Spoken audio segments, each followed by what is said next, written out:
하나님은 우리에게 은혜를 베푸사 복을 주시고 그의 얼굴빛을 우리에게 비추사 주의 도를 땅 위에 주의 구원을 모든 나라에게 알리소서. 하나님이여, 민족들이 주를 찬송하게 하시며 모든 민족들이 주를 찬송하게 하소서. 온 백성은 기쁘고 즐겁게 노래할지니 주는 민족들을 공평히 심판하시며 땅 위의 나라들을 다스리실 것임이니이다. 하나님이여, 민족들이 주를 찬송하게 하시며 모든 민족으로 주를 찬송하게 하소서. 땅이 그의 소산을 내어 주었으니 하나님 곧 우리 하나님이 우리에게 복을 주시리로다. 하나님이 우리에게 복을 주시리니 땅의 모든 끝이 하나님을 경외하리로다.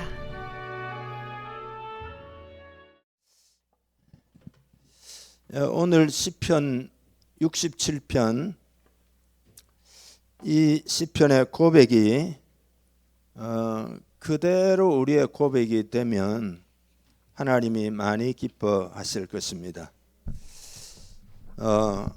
그대로 기도의 제목을 삼으면 됩니다.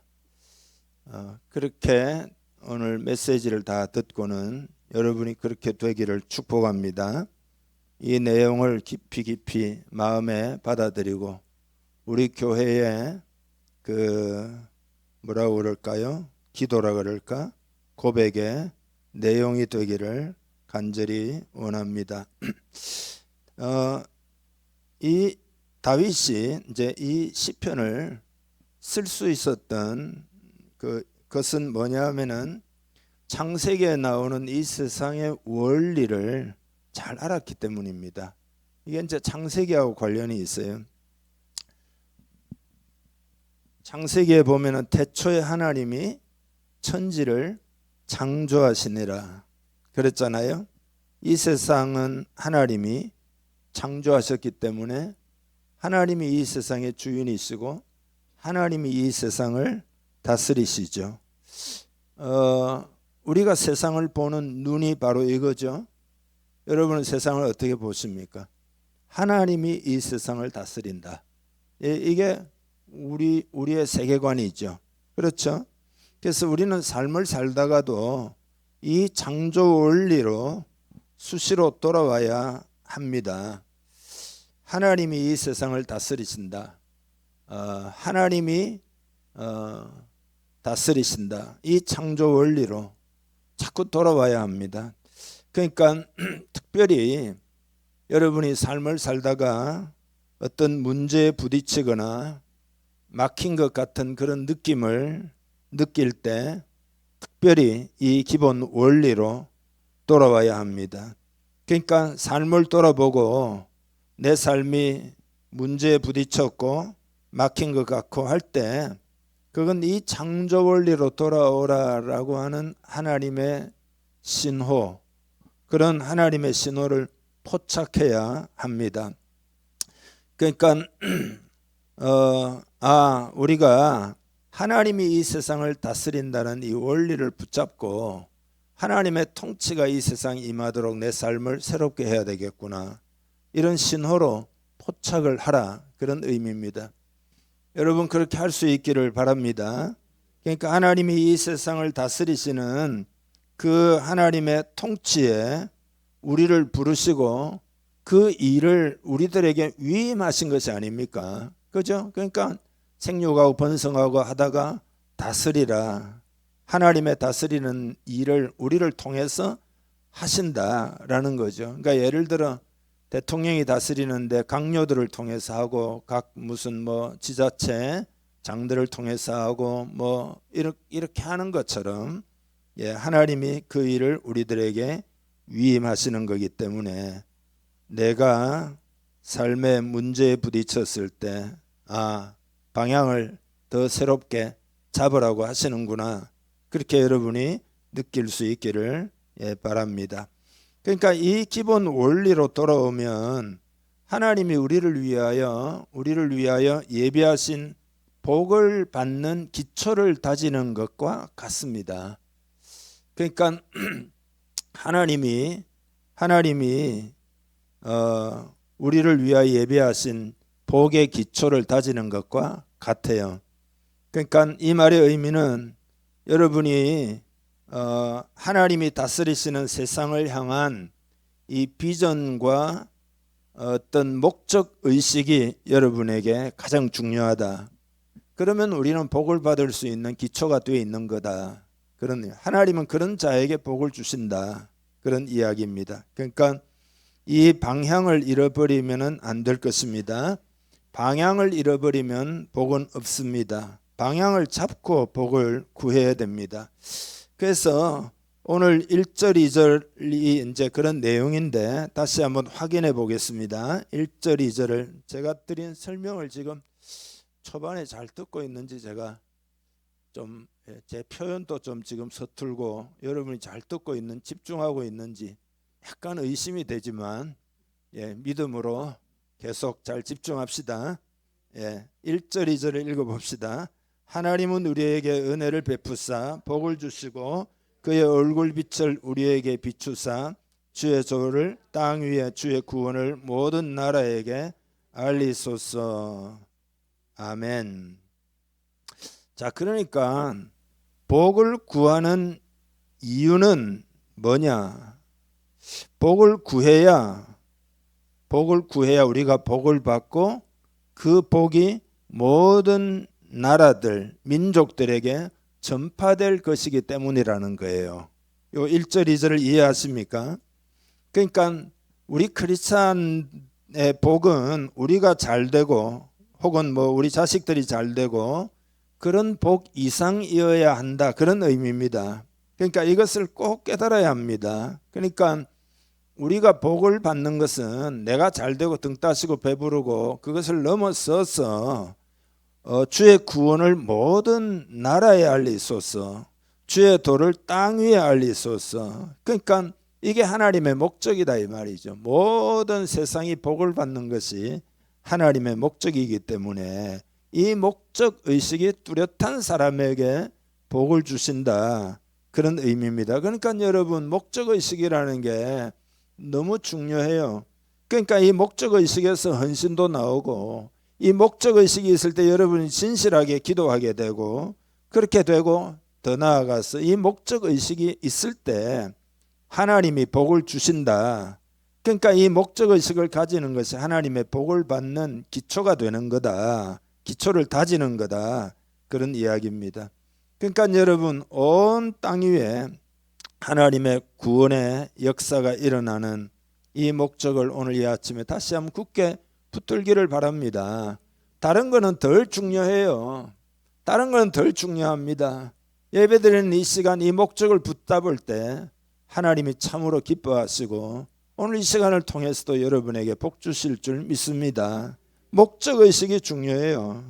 어느 공사 현장의 간부가 인부들을 불러다가 이쪽도 팔아 저쪽도 팔아 계속해서 파니까 그 다음에는 묻어라 또 다른 데 팔아 이러니까 처음에는 이렇게 돈 벌러 온 거니까 나름 이렇게 열심히 하다가 아니 일을 시키려고 그러면은 뭐가 뚜렷해야 되지. 자꾸 왜 덮을 거를 왜 다시 파라고 그러냐.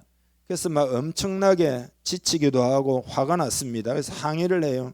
아니 아무리 돈을 줘도 이런 무의미한 일은 더 못하겠다 이거예요. 아니 자꾸 왜 팠다가 묻으라 그러냐. 팠다가 왜 묻으라 그러냐. 못한다 이러니까 소장이 와서 하는 말이 지금 우리가 가스가 새는 곳을 찾는 거라고.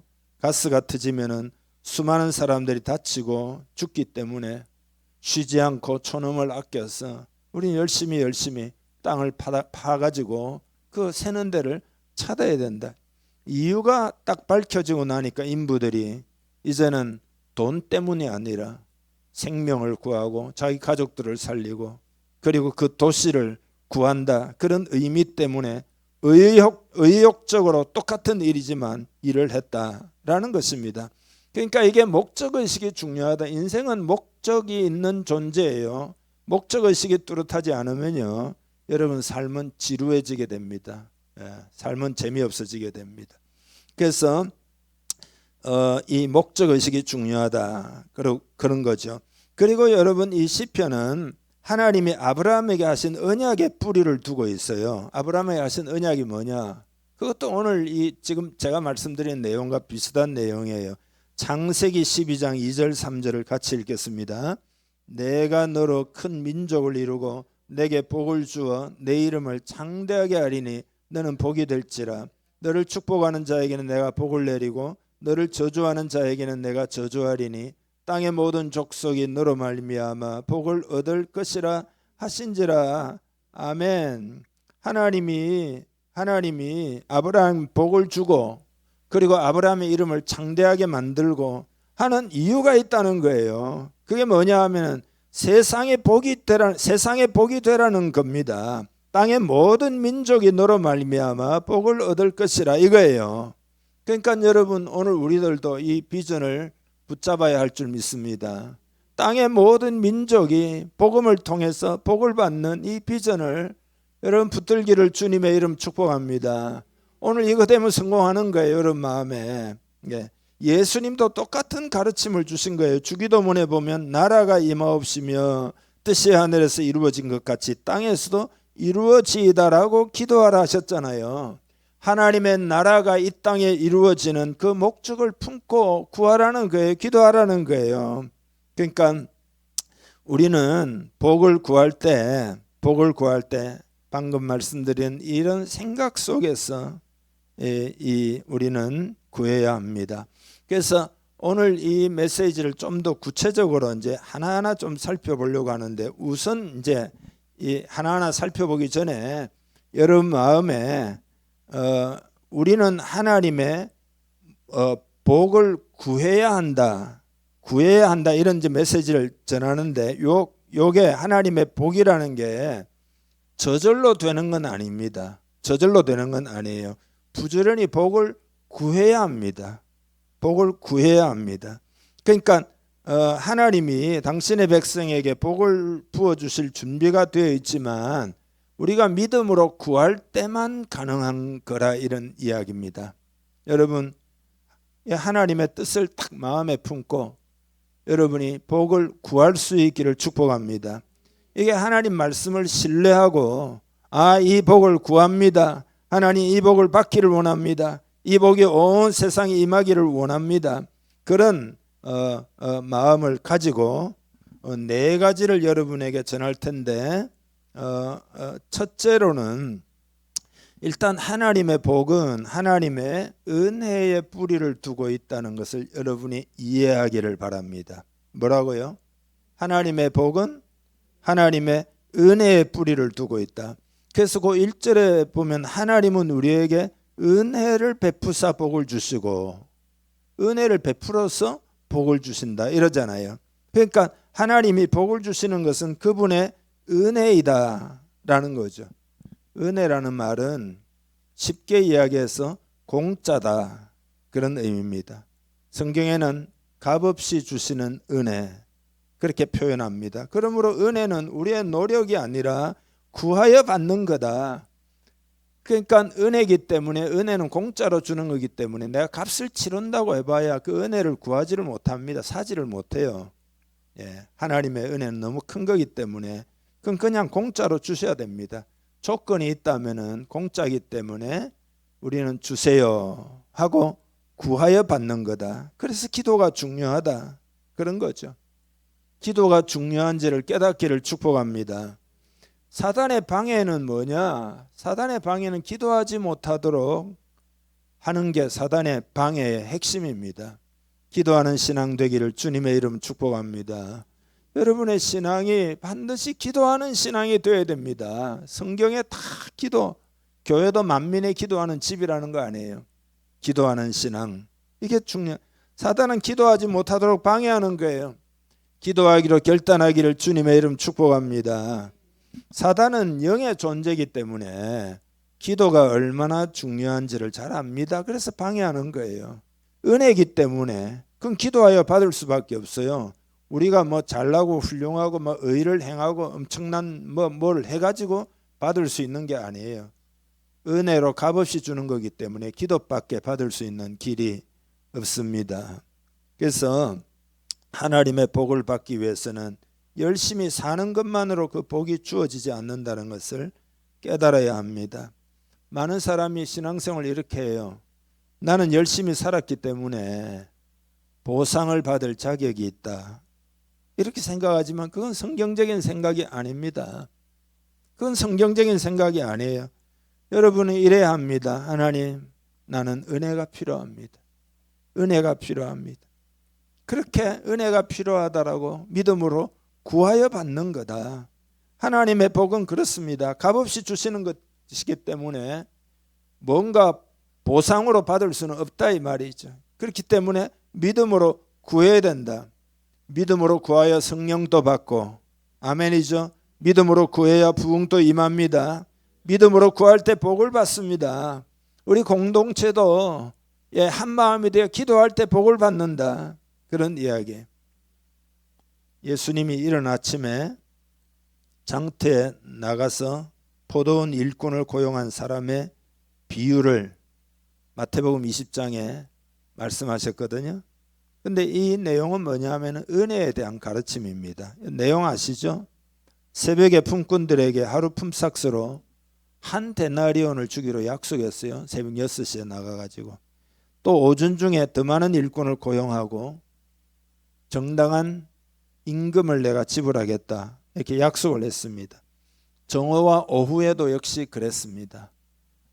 마침내 해가 지기 1시간 전에 일꾼을 더 고용을 했습니다. 그러니까 오후 한 5시 정도에 6시면 끝나는데 5시 일꾼을 고용했어요. 그래서 하루 일이 끝나자 일꾼들이 품삯을 받으려고 줄을 섰는데 주인이 마지막에 들어와서 1시간 동안 일한 사람부터 품삯을 지불하는데 하루 품삯인 한 데나리온을 주었다는 거잖아요. 그러니까 하루 종일 일한 사람들은 요새 말로 야 대박이다. 우리는 몇 배나 더 받겠네. 하루 품삯이 한 데나리온인데 오후 5시에 들어와서 일한 사람이 한 데나리온이고 우리는 적어도 3데나리온 정도는 받겠구나 했는데 그들도 한 데나리온씩 받는 거죠. 그러니까 주인에게 불평하며 막 불공평하다 이렇게 막 비난을 퍼붓는 거죠. 그러자 주인은 약속한 대로 내가 한 데나리온을 주는 것이 아니냐라는 거죠. 이 메시지는 여러분 분명해요. 하나님의 일에 대한 보상, 하나님은 일에 대한 보상으로 뭔가를 주시는 것이 아니라 은혜로 말미암아 그들의 필요에 따라 주신다. 그런 내용이에요. 필요를 따라 구하는 자에게 은혜를 베푸신다는 메시지예요. 그러니까 은혜라는 것은 우리가 받을 자격이 없는 복을 받는 것을 의미합니다. 그러니까 오후 5시에 들어온 사람들은 한 데나리온을 받을 만한 자격이 없어요. 자격이 없어요. 그렇기 때문에 한 데나리온을 준다 이 말은 그게 품삯이 아니에요. 품삯으로 하면은 12분의 1을 줘야 되잖아요. 그러니까 이게 은혜다. 은혜는 품삯이 아니다 이 말이죠. 그러니까 여러분 우리가 뭐 삭을 받아야 된다면 죄의 삭은 사망이잖아요. 그러니까 죄로 인해서 하나님의 심판을 받을 수밖에 없는 것이 우리의 삭이에요. 그렇지만 하나님은 예수님을 보내셔서 예수님이 우리의 빚을 다 청산하시고 값없이 우리를 용서하시고 영생을 주시는 거죠. 그러니까 은혜다. 은혜다. 그러니까 믿음으로 우리는 구하는 방법밖에 없다. 이것을 오늘 아침에 깨닫기를 주님의 이름 축복합니다. 그러니까 은혜라는 것은 어떤 사람에게는 되게 쉬운데 어떤 사람에게는 쉽지 않는 측면이 있습니다. 왜냐하면은 그 우리의 교만이 자기 의의가 나 스스로 잘할 수 있다고 생각하게 만들기 때문에 자꾸 우리는 뭔가 해가지고 보상을 받아야 된다. 이렇게 생각을 해요. 그 축복을 못 받으면 나 보상을 못 받았다라고 자꾸 생각을 해요. 그렇지만 하나님의 은혜를 받으려면은 자신을 낮추어야 됩니다. 자신의 무력함을 인정해야 됩니다. 그래서 겸손으로 구하는 거다. 하나님 은혜를 부어주세요. 은혜를 부어주세요. 예, 겸손이 기도로 표현이 되는 거죠. 그래서 기도가 중요하다. 그런 이야기죠. 두 번째로 하나님의 복은 하나님의 은혜로운 임재를 누리는 것이 복이다. 오늘 이것을 다 깨닫기를 축복합니다. 1절 다시 보면 하나님은 우리에게 은혜를 베푸사 복을 주시고 그의 얼굴 빛을 우리에게 비추사. 그의 얼굴 빛을 우리에게 비추는 것이 복이다. 이것도 잘 깨닫기를 축복합니다. 그러니까 복은 뭐냐? 하나님의 은혜로운 임재 그 자체가 복이다. 그러니까 이거는 이런 거죠. 하나님은 하나님 자신을 우리에게 주기를 원하신다. 그런 뜻입니다.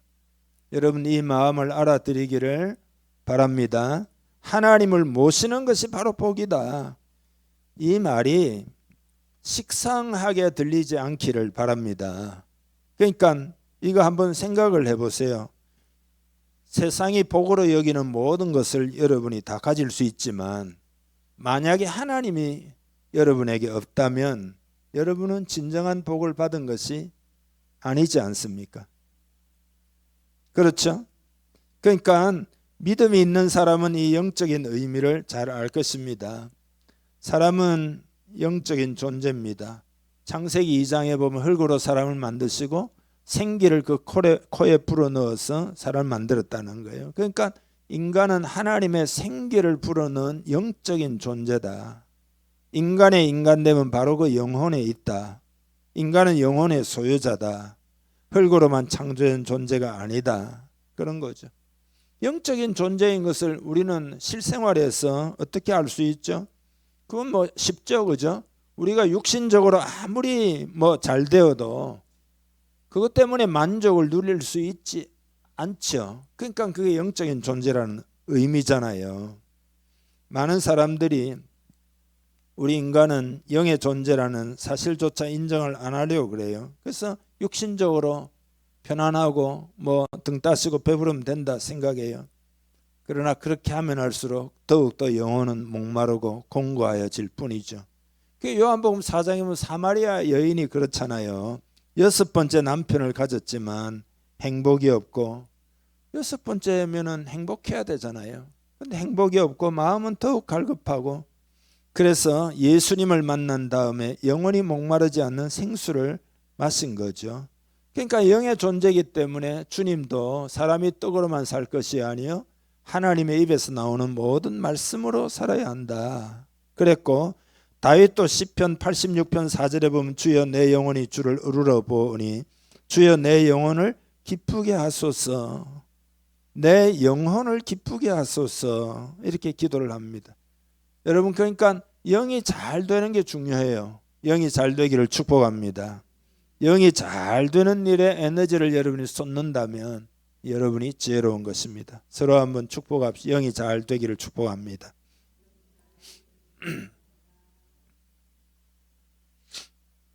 톨스토이가 고백이라는 책을 썼는데요. 이 내용을 보면은 어린 시절에 기독교를 거부했습니다. 그래서 대학 때는 인생에서 얻을 수 있는 최고의 쾌락을 얻기 위해서 모스크바와 페테르부르크의 사교계에 진출해 가지고 도박도 많이 하고 술도 많이 마시고 방탕한 생활을 엄청 했습니다. 또 한때는 돈 버는 일에 엄청난 야망을 품어 가지고 부모의 유산하고 자신이 쓴 책으로부터 이제 또 돈을 벌어 가지고 부자가 됩니다. 그러니까 여러분 그 세계 문학 사상 가장 위대한 두세 권의 소설 중 하나라 불리는 그런 작품을 뭐 예를 들어 전쟁과 평화, 안나 까레리나, 그래서 성공하고 명예를 얻고 사회 지위를 얻고 돈도 엄청나게 벌고 모든 걸 성취한 거잖아요. 1862년도에 결혼해가지고 사랑하는 아내하고 아이들 13명을 갖게 됩니다. 모든 걸 다 이룹니다. 그러니까 일단 행복해 보이는 모든 것으로 다 둘러싸였는데 결국은 한 가지 질문이 자살 직전으로 그를 몰고 간 거예요. 그 질문이 뭐냐 하면 죽음이 나를 기다리고 있으며 그 죽음을 피할 수 없는 내 삶이 무슨 의미가 있을까? 그러니까 있으면 있을수록 죽음이 얼마나 두렵고 얼마나 허무하겠어요. 이걸 다 놓고 가야 되는데 얼마나 허무할까요? 그래서 내 삶이 죽음이 있다면 무슨 의미가 있을까? 그래서 이 답을 찾기 위해서 과학에 뛰어들기도 하고 철학의 모든 분야를 연구하기도 하고 그러면서 내가 왜 사는가 막 철학적으로 답을 구하려고 애를 썼습니다. 그러니까 나중에 뭐라고 이야기하면 무한한 공간, 무한한 시간 안에서 무한히 작은 입자들이 복잡하게 변하고 있다. 뭐 이런 이상한 소리를 했습니다. 그러니까 뭐냐 하면은 만족을 얻을 수가 없었다는 이야기입니다. 그러다가 이 톨스토이가 어디서 영향을 받는가 하면은 농부들이 되게 행복한 거예요. 그렇게 막 손에 흙을 묻히고 뭐 일하면서 왜 행복한가 이렇게 보니까 예수를 믿는 거예요. 그래서 그거 보고는 큰 충격을 받게 됩니다. 그래서 자신도 결국 예수님을 믿고 변화된 삶을 살아가게 된 겁니다. 그러니까 여러분 영이 잘 되는 게 그래서 중요합니다. 또 영이 잘 되는 것은 딴 게 아니에요. 하나님의 은혜로운 임재를 누리는 거예요. 여러분이 영이 지금 잘 돼 있다는 말은 하나님이 내 삶에 임재하고 계시다. 하나님이 나에게 친밀하게 대하시고 하나님이 너무 가깝고 뭐든지 하나님 의지하고 하나님 성령으로 충만하고 그거다 이 말이죠. 영이 잘 되기를 주님의 이름으로 축복합니다. 오늘 시편 3절 4절을 읽어보겠습니다. 하나님이여 민족들이 주를 찬송하게 하시며 모든 민족들이 주를 찬송하게 하소서. 온 백성은 기쁘고 즐겁게 노래할지니 주는 민족들을 공평히 심판하시며 땅 위의 나라들을 다스리실 것임이니이다. 아멘. 그러니까 이건 뭐냐 하면은 이 영적인 복을 이 시인은 잘 알고 있었기 때문에 주를 찬송하게 하시며 이렇게 지금 주를 찬송하게 해 주시고 모든 민족들이 다 주님을 찬송하게 해달라. 이 영적인 복을 받게 해달라. 지금 그런 이야기거든요. 예. 그러니까 우리도 여러분 영적인 복을 받으면 어떻게 되느냐? 마음에 이런 기쁨과 찬송이 있는 거죠. 여러분 주님 안에 자꾸 기뻐하고 찬송하는 영이 되기를 바랍니다. 조지 뮬러는 매일 아침에 말씀과 기도를 통해서 하나님 안에서의 행복을 추구했다는 거거든요. 그래서 늘 마음의 행복을 얻을 수 있었다는 거예요. A.T. 피어슨이라는 분이 있는데 이분이 뮬러에 대해서 말을 했는데 이렇게 말을 했습니다. 그는 하나님만이 영혼의 모든 것을 만족시키는 유일한 분이며 우리는 그분을 그 자체로 소유하고 누리기로 결심해야 한다고 가르쳤습니다. 뮬러가 그렇게 가르쳤다는 거예요. 믿음으로 기쁘고도 즐겁게 노래하는 그런 공동체가 되기를 원합니다. 4절에 온 백성은 기쁘고 즐겁게 노래할지니 성령에 취해서 찬양하는 공동체가 되기를 원합니다. 하나님의 은혜로운 임재가 있으면은 그렇게 된다. 그런 거죠. 그 다음에 이제 세 번째로는 하나님의 복은 개인적인 복이 아니라 공동체적인 복입니다. 그래서 다시 1절을 보면 하나님은 우리에게 은혜를 베푸사 복을 주시고 누구에게 복을 주신다는 거예요? 나에게가 아니라 우리에게 복을 주신다. 공동체죠. 그러니까 여러분 하나님의 복의 목적은 곧 뒤에 나오는데 하나님의 구원이 모든 민족에게 알려지게 되는 건데 이거는 개인 보고 하라는 이야기가 아니에요. 공동체, 성도가 함께 행하는 것을 통해서 성취될 수 있다. 그런 이야기입니다. 그러니까 하나님은 항상 한 공동체를 선택해 가지고 그곳에 하나님의 복을 부으셨어. 예를 들어 아브라함을 통해서 민족 공동체를 만들어 가지고 그 이스라엘이라고 하는 나라를 통해서 하나님이 이방 모든 세상에 복을 부으시는 그런 방식으로 하나님은 일하신다 라는 것입니다. 그러니까 이건 공동체에 임하는 복이기 때문에 이게 우리가 하나가 되어야 되는 이유입니다. 개인적으로 여러분이 복을 받으러 가면 안 됩니다. 아브라함의 복이 교회에 임한다는 것을 꼭 깨닫기를 축복합니다. 함께 복을 받아야 됩니다. 그래서 하나님의 얼굴빛이 우리에게 임하도록, 우리 모두에게 임하도록 그렇게 기도해야 된다. 그러니까 이 원리도 굉장히 중요합니다. 그러니까 지역 교회가 뭔지를 꼭 깨달아야 됩니다. 그러니까 여러분이 원하든 원치 않든 우리는 운명 공동체다. 이것을 꼭 깨달아야 합니다. 왜냐하면 공동체에다가 복을 주시기 때문입니다. 그러니까 왜 우리가 마음을 합하고 함께 기도하고 기도에 동참하고 헌신도 같이 으쌰으쌰 해야 되고 예배도 함께 드려야 되고 함께 기뻐하고 함께 슬퍼하고 함께 노력하고 함께 기도하고 이런 게 왜 중요하냐? 공동체의 복이 임하기 때문이에요. 그러니까 특별히 우리가 하나로 모였을 때가 중요합니다. 하나로 모였을 때 마음을 하나로 하시기를 바랍니다. 기도도 한 마음으로 구해야 됩니다. 한 마음으로. 우리가 예배를 드리고 나면은 그때도 여러분 웬만하면 자리에 일어나지 마시고 공동체가 함께 하나님이 주신 메시지 임재에 대해서 여러분 리액션을 좀 하기를 바랍니다. 하나님이 이렇게 말씀하셨는데 하나님 그렇습니다. 그 말씀대로 살고 하나님의 마음을 더욱 부어주셔서 성령을 부어주셔서 이 말씀대로 살고 우리 공동체가 복을 받게 해주세요. 이렇게 꼭 할 수 있기를 바랍니다. 이게 얼마나 중요한지 모릅니다. 웬만하면 하시기를 바랍니다. 예. 요즘 교회가 필요 없다 생각하는 크리스찬들이 좀 있습니다. 왜냐하면 교회 때문에 상처를 받고 또 실망했을 가능성이 있는 그런 사람들이죠.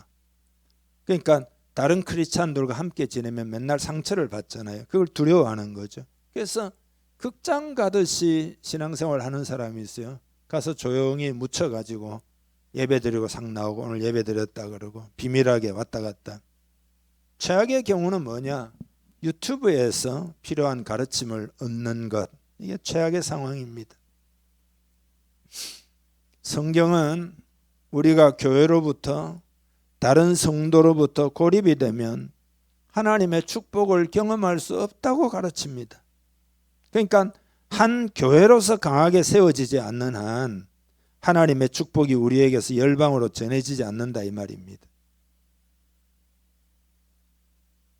하나님의 축복이 우리를 통해서 열방으로 전해지지 않는다면 열방 가운데 영광을 받으시려고 하는 하나님의 목적이 이루어지는 일에 우리가 기여하는 바가 되지 못한다. 그런 의미입니다. 그러니까 정리를 지금까지 3가지 말씀드렸는데요. 정리를 하자면 하나님의 축복은 그분의 은혜의 뿌리를 두고 있기 때문에 기도가 중요하다. 은혜니까 기도로 받을 수밖에 없다. 그 다음에는 진정한 복은 개인적으로 뿐만 아니라 공동체적으로 그분의 은혜로운 임재를 누리는 것을 의미한다. 여기에 모든 게 다 들어있다. 그런 이야기입니다. 그래서 이 3가지를 기초로 마지막 이야기를 여러분에게 하겠는데 4번째는 뭐냐 하면은 그래서 우리가 열방을 향한 하나님의 목적에 우리 자신을 일치시킬 때 하나님의 복을 경험하게 된다는 겁니다. 열방을 향한 하나님의 이 목적에 우리 자신을 일치시키라. 창세기에 보면 복을 주시면서 생육하고 번성하고 땅에 충만하고 땅을 다스리라 그랬잖아요. 하나님이 세상을 어떻게 다스리느냐 아까 말씀드렸죠. 우리에게 위임을 해가지고 우리 보고 너희가 내 이름으로 다스리라. 그러니까 이 말은 뭐냐 하면은 교회에다가 하나님의 권위를 위임해서 세상을 다스리게 한다. 그러니까 우리는 축복의 통로가 될 수 있다라는 이야기입니다. 하나님이 열방을 위해서 오늘 우리들을 축복하기 원하신다. 그러니까 우리 입장에서는 열방을 축복하기 위한 그 계획을 우리도 갈망하고 마음에 품고 기도하고 이렇게 할 때 하나님이 우리를 축복하실 수가 있다. 그런 이야기입니다. 그러니까 여러분, 시대를 품고 다음 세대를 품고 나라를 품고 열방을 품고 여러분이 기도하면 그건 뭐냐, 어떤 의미가 있는가 하면 열방으로 흘러가는 하나님의 이 축복의 강물에 내가 뛰어드는 그런 의미가 있다라는 겁니다. 그러니까 하나님의 복을 구하는 것을 이기적인 요청으로 제한하면 안 됩니다. 하나님 저 잘되게 해주시고 아내와 집과 무슨 뭐 자녀들 잘되게 해주시고 더 좋은 차 더 좋은 집을 주시고 좋은 직장을 주시고 돈벌이도 잘되게 해주시고 행복하게 해주세요. 이렇게만 끝나면 안 된다. 우리의 모든 것이 열방 가운데 하나님의 복이 흘러가는데 사용되도록 해달라라고 할 때 우리는 복을 받을 수 있는 거다. 그런 이야기입니다. 이게 이제 예수님의 원칙이죠. 너희는 먼저 그의 나라와 그의 의를 구하라. 그리하면 이 모든 것을 너희에게 다하시리라. 열방을 위해서 하나님의 복을 구하기를 바랍니다. 그래서 여러분, 열방 가운데 하나님 복이 흘러가기 위해서 우리는 이 추수할 일꾼도 보내달라고 기도하고, 그리고 세상을 향해서 품고, 그죠? 나라 민족을 위해서도 품고 교회가 기도하고, 그죠? 지역 사회도 품고 기도하고 그렇게 해야 된다. 그런 이야기입니다. 그래서 그런 내용이 5절에서 7절까지인데 한번 읽어보겠습니다. 하나님이여 민족들이 주를 찬송하게 하시며 모든 민족으로 주를 찬송하게 하소서. 땅이 그의 소산을 내어 주었으니 하나님 곧 우리 하나님이 우리에게 복을 주시리로다. 하나님이 우리에게 복을 주시리니 땅의 모든 끝이 하나님을 경외하리이다. 아멘. 그러니까 모든 민족들이 주를 찬송하게 하소서. 이런 하나님의 계획을 딱 마음에 품고 복을 구해야 된다. 그러면 또 어떻게 되느냐? 6절에 땅이 그의 소산을 내어 주었으니 하나님 곧 우리 하나님이 우리에게 복을 주시리로다. 그러니까 물질에 대한 이야기잖아요. 이게 땅이 그 소산을 내는 거니까. 그러니까 물질이 세상이 복을 받는 일에 흘러 들어가도록 하는 이 기도잖아요. 이게. 그러니까 다른 사람이 온 세상이 영적으로 복을 받도록 하나님이 물질을 주신다. 그런 의미입니다. 그러니까 구약 성경을 보면은 이스라엘 백성들에게 복을 주잖아요. 물질의 복이 그 구약에 있잖아요. 많은 사람이 헷갈려해요. 구약은 물질적인 복이고 신약은 영적인 복인가 이렇게 헷갈려하는 사람인데 그게 아니고, 이스라엘을 물질적으로 부흥해 올 때는 농사도 잘 되고 그러거든요. 물질적으로 축복하는 건 뭐냐? 세상이 영적인 복을 받도록 그 통로로 쓰이도록 하나님이 이스라엘 공동체를 물질적으로도 복을 주어가지고 생육하고 번성하고 땅을 농사도 잘 되고 그렇게 되도록 한 거다라는 겁니다. 그래서 그 이유가 오늘 본문에도 나오잖아요. 하나님이 우리에게 복을 주시리니, 땅이 막 소산을 내는 복을 주시리니 땅의 모든 끝이 하나님을 경외하리. 하나님을 경외하는 영적인 복을 위해서 우리에게 복을 주신다. 이스라엘의 물질적인 축복은 열방에게 영적인 축복으로 이어졌다. 그런 이야기죠. 그러니까 하나님이 우리에게 물질적인 복을 주시는 것은 이기적인 삶을 살아가지고 내 인생을 낭비하도록 하기 위한 게 아니에요. 내가 뭐 잘 먹고 잘 살고 남보다 더 좋은 것, 좋은 옷 입고 그게 아니다 이 말이죠. 하나님의 물질적인 축복을 사용해 가지고 구원의 소식을 듣지 못한 사람들, 그들에게 복음이 증거돼 가지고 그 영혼들이 다 복을 받게 되는 그 열방을 축복하기 위한 거다라는 거죠. 그러니까 여러분, 그런 마음을 품으면 여러분에게 어떤 그 사업의 어떤 기름 부음이, 은사가 그쪽인 사람은 하나님이 크게 부어주시도록 기도하기를 바랍니다. 다만 목적을 열방을 축복하기 위해서 하나님 부어주세요. 사람마다 쓰임받는 영역이 다르잖아요. 비즈니스로 쓰임받는 사람이 있고, 무슨 복음을 전하고 기도하는 사람은 쓰임받고, 어떤 사람은 무슨 티칭으로, 어떤 사람은 학교 교사로서. 그러니까 다 하나님이 우리에게 주시는 영역들이 있는데 어쨌든 열방을 축복하기 위한 거다. 그런 목적으로 기도할 때 하나님이 그런 은혜를 부어주시는 거다. 그런 이야기입니다. 그래서 오늘 이 메시지를 여러분 삶에 이제 적용을 해야 되는데 세 가지 질문으로 마무리를 하려고 합니다. 첫째로는 여러분은 자신과 가족 그리고 이 교회를 위해 하나님의 복을 구하고 있습니까? 이게 첫째 질문이에요. 여러분과 여러분 가족과 교회를 위해서 하나님의 복을 구하고 있는가? 꼭 그렇게 돼야 됩니다. 우리는 다 함께 기도하고 있다라고 서로가 느껴야 합니다. 서로가 그러니까 예를 들어 기도 제목이 올라오거나 하면 호응도 하고 서로가 느낄 수 있도록 기도하고 있어요. 그렇게 말을 하고 그런 어떤 공감 능력이 여러분에 있기를 바랍니다. 이렇게 삭막하지 않도록 해주시기를 축복합니다. 바랍니다. 어떻게 보면은 어떤 여러분의 삶의 둥지라 그럴까 이런 것들을 막 흔들어 가지고 함께 그죠? 이건 은혜니까 복을 구해야 된다 그랬잖아요. 함께 기도하는 일에 관심을 가지기를 바랍니다. 두 번째 질문은 뭐냐?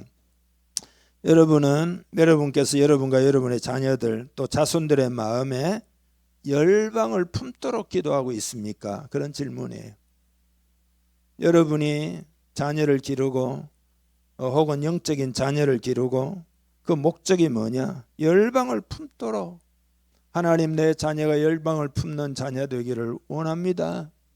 그런 기도를 꼭 드릴 수 있기를 바랍니다. 인생의 목적을 여러분도 붙잡고 여러분 주변에 있는 사람, 예수 처음 믿는 사람, 신앙이 어린 사람 다 그 인생의 목적을 심어주기를 바랍니다. 세 번째로는 뭐냐? 여러분은 특별히 이제 아까 땅이 그의 소산을 내어주어서 이런 표현이 있으니까 물질적인 복을 구할 때 교회와 더 나아가서 열방이 복을 받는데 사용되는 목적을 두고 여러분이 기도하고 있습니까? 그러니까 어떻게 보면 삶을 단순하게 살기로 좀 결단해야 합니다. 저는 물질도 없지만 하나님 주시면 딱 그렇게 살기로 오래전에 결단을 했고 주신다면 그건 절대 변하지 않는 내 삶의 원칙이다 이렇게 정하고 제가 살아갑니다. 그렇다고 해서 막 배고프고 막 쫄쫄 굶고 그렇게 살라는 뜻이 아닙니다. 적절하게 다 누릴 수 있겠죠. 그렇지만 거기서 그치면 안 된다 이 말이죠. 웬만하면 삶은 좀 더 심플하게 살고 그러고는 하나님 나라 열방이 복을 받는 일에 다 흘러 들어가기를 원합니다. 그렇게 기도해야 된다. 여러분 교회는 그냥 단순한 어떤 그런 사람들이 모인 것이 아닙니다. 우리는 하나님의 자녀들입니다. 그러니까 여러분 한번 생각해 보세요. 이제 예를 드는 겁니다. 어디를 예를 들어야 될지 삼성이나 현대 예를 들어 보자 이 말이죠. 그러면은 삼성이면은 그 직원이 얼마나 될까요? 나 잘 모르지만 20만 명 된다 칩시다. 현대면 10만 명 된다 칩시다. 그러면 20만 명으로 한번 해봅시다. 그러면 여러분이 삼성가의 자손이다, 자녀다. 그러면은 여러분의 스케일은 어떨까요? 20만 명을 어떻게 먹여 살리고 또 20만 명 뿐이겠어요? 우리나라에 무슨 뭐라고 그럴까? 나라 살리는 일에 삼성이 아마 한 20% 정도 역할을 하지 않겠어요? 예. 그러니까 나라 전체를 생각할 거잖아요. 그게 재벌가에 있다면 그런 생각을 해야 사회적인 어떤 좀 훌륭한 거 아닙니까? 우리는 하나님의 자녀이기 때문에 하나님은 스케일이 열방 가운데 있는 거예요. 우주 전체에 열방이 복을 받는 거 아니에요. 그러니까 이 교회는 이 자존감이 필요한 거죠. 우리가 뭘 해요 이렇게 하지 말고 우리가 뭘 하라고 하는 게 아니에요. 하나님이 일하실 수 있도록 기도하고 헌신하라는 거죠. 하나님이 하시면 열방까지도 다 변화되고 다 해요. 교회 역사를 제가 늘 말씀드리잖아요. 예? 한 교회가 얼마나 영향이 있는지. 예? 그러니까 이 열방이 복을 받는 비전을 여러분 꿈꾸시기를 바랍니다. 오늘부터 품기를 바랍니다. 그래서 오늘 이 시편을 연구하는 사람들이 이 시편의 제목을 선교 시편 그랬어요. 선교 시편. 온 세상을 선교하는 어떤 그런 시편이다. 이거는 구약 시대에 이런 눈이 열렸다는 게 성령이 아니고는 이게 어떻게 그런 눈이 열리겠어요. 그래서 오늘 이 내용을, 그래서 아까 제가 초반에 뭐라고 그랬죠? 이 말씀을 그대로 우리 것으로 삼아 가지고 기도한다면 하나님이 얼마나 기뻐하실까. 한 주간 동안 집에 돌아가셨어요. 이 시편을 읽고 또 읽고 의미를 되새겨서 완전히 우리 교회 기도 제목으로 삼기를 간절히 원합니다. 그렇게 하여 큰 복을 받는 우리 공동체 되기를 바랍니다. 영어로 복을 받고 다른 여러 가지 생활 면에서도 복을 받고 모든 면에서 복을 받는 우리 되기를 간절히 원합니다. 기도하겠습니다. 우리 함께 기도할 때 하나님, 오늘 이 기도가 나의 기도가 되고 우리의 기도가 되기를 원합니다. 그렇게 여러분 다 같이 기도하기를 원합니다. 은혜를 베풀어 주셔서 복을 주시고 하나님의 얼굴빛을 우리에게 비추어 주세요. 주의 도를, 주의 구원을 모든 나라에 알리는 그런 은혜를 주세요. 다 같이 기도하겠습니다. 아멘. 하나님 아버지, 하나님의 복은 은혜로 주시는 것이기 때문에 믿음으로 구하라 하셨습니다. 계속해서 구하는 공동체 되기를 원합니다. 하나님 주시는 복은 하나님의 은혜로운 임재라고 배웠습니다. 주님이 우리 공동체 임재해 주시기를 원하고 원합니다. 그리고 하나님의 복은 개인적인 것이 아니라 공동체적인 복이라 했습니다. 우리 공동체가 마음을 합해서 구할 때 우리 공동체에 하나님의 임재가 가득하기를 원합니다. 주님의 영광을 나타내시옵소서. 성령을 부어 주옵소서. 성령 안에서 하나 되기를 원합니다. 마귀에 분열시키는 모든 것들을 깨뜨리고 오직 하나 되어 구하기를 원합니다. 그리고 열방을 향한 하나님 목적에 우리 자신을 일치시킬 때 하나님이 필요한 모든 것들을 부어주신다 하셨사오니 하나님 열방을 마음에 품고 기도하기를 원합니다. 교회를 통하여 세상을 하나님 복되게 하시는 하나님의 계획에 그 강물에 뛰어드는 믿음이 우리에게 있기를 원합니다. 그런 믿음으로 신앙생활하기를 원합니다. 그런 믿음으로 일어나 빛을 발하는 우리 되기를 원합니다. 그렇게 이 모든 일을 할 수 있도록 무엇보다 하나님의 영을 부어주시기를 기도합니다. 이 시간 마음을 엽니다. 성령을 부어주옵소서. 냉랭하거나 미지근하지 않게 하시고 뜨거워지게 하시고 하나님의 불을 주시기를 원합니다. 하나님의 사랑을 부으시기를 원합니다. 주님의 마음이 되기를 원합니다. 주님 부어주시는 마음으로 승리하기를 원하오니 주여 역사하여 주옵소서.